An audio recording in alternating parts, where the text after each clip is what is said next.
रामनगरी अयोध्या में पहली बार मातेश्वरी परिवार की ओर से अश्वमेघ यज्ञ का आयोजन किया जा रहा है।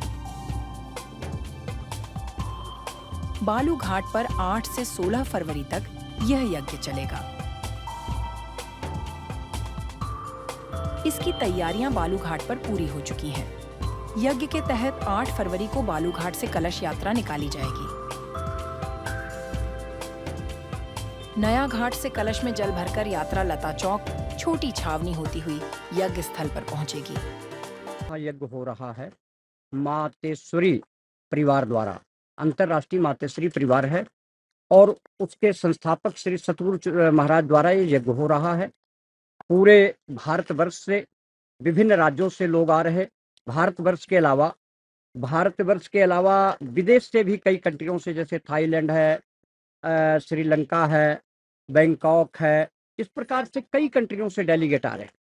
तो जो विदेशी आ रहे हैं उनका क्या योगदान रहेगा, क्या उनका रहेगा? वो भी कुछ भजन कीर्तन करेंगे। सनातन धर्म को जिन्होंने धारण किया है, पहचाना है, वो आपको गायत्री मंत्र का उच्चारण करेंगे, हनुमान चालीसा का वाचन करेंगे, रामचरितमानस की चौपाइयां सुनाएंगे, भागवत के श्लोक सुनाएंगे।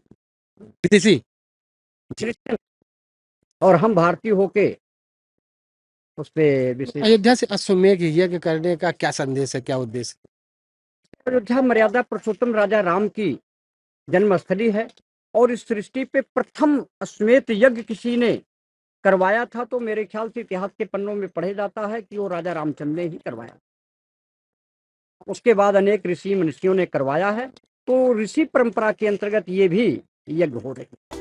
आप तस्वीरों में देख सकते हैं कि तैयारियां यहाँ पूरी कर ली गई हैं। द्वार भी सजा दिया गया है।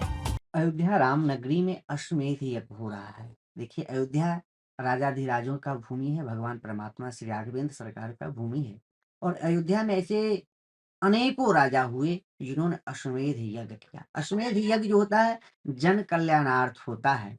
आप इस कालखंड में देख रहे हैं कि जिस तरह से हमारे भारतीय सनातन संस्कृति पर अंतरराष्ट्रीय षड्यंत्र हो रहा है, तो भारत की सुरक्षा के दृष्टिकोण से, समरसता के दृष्टिकोण से यह अश्वमेध यज्ञ हो रहा है। ये जन कल्याणार्थ है, राष्ट्र कल्याणार्थ है और राष्ट्र विरोधी गतिविधि ताकतों को मिटाने के लिए ही यज्ञ होता है, क्योंकि कहा गया यज्ञो वही सर्वश्रेष्ठ तमम कर्म।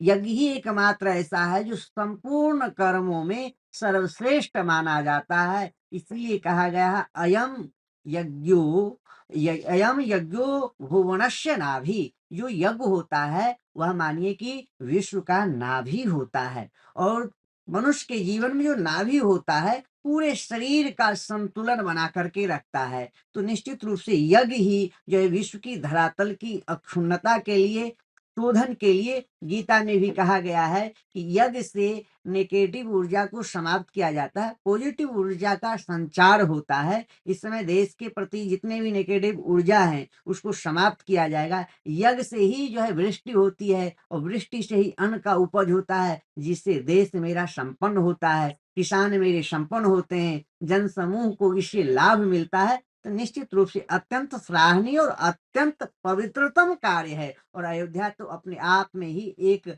महान नगरी है। महानतम नगरी में अश्वमेध यज्ञ होना मानिए कि यह स्वर्णाक्षर से अंकित होने वाला है, वराही स्वर्णिम पल है, यह गोल्डन चांस है। एक तरफ भगवान का भव्य ऐतिहासिक मंदिर बन चुका है और देश और प्रदेश के जो है खजाना अयोध्या के प्रति उमड़ा हुआ है। यहाँ नित्य निरंतर यज्ञ हो रहा है, अनुष्ठान हो रहा है, कथा हो रही, कहीं श्रीमद् भागवत सप्ताह ज्ञान यज्ञ, कहीं श्रीमद् वाल्मीकि रामायण का जो है गान चल रहा है, कहीं अनुष्ठान चल रहा है। तो संपूर्ण विश्व के कल्याण के लिए और सनातन धर्म एकमात्र है जो सर्वे भवन्तु सुखिनः सर्वे सन्तु निरामया सर्वे भद्राणि पश्यन्तु माँ कश्चित् दुख भाग भवेत् की भावना करता है। अयम निजो वेति गणना लघु चेतसाम उदार चरितानाम वसुधैव कुटुंबकम। जो पूरे विश्व को अपने परिवार मानता है तो निश्चित रूप से बहुत ही श्रेष्ठ कर्म हो रहा है, जिससे पूरे भारत का नहीं पूरे विश्व का कल्याण होगा और सारे नकारात्मक ऊर्जा समाप्त करके सकारात्मक ऊर्जा का संचार होगा।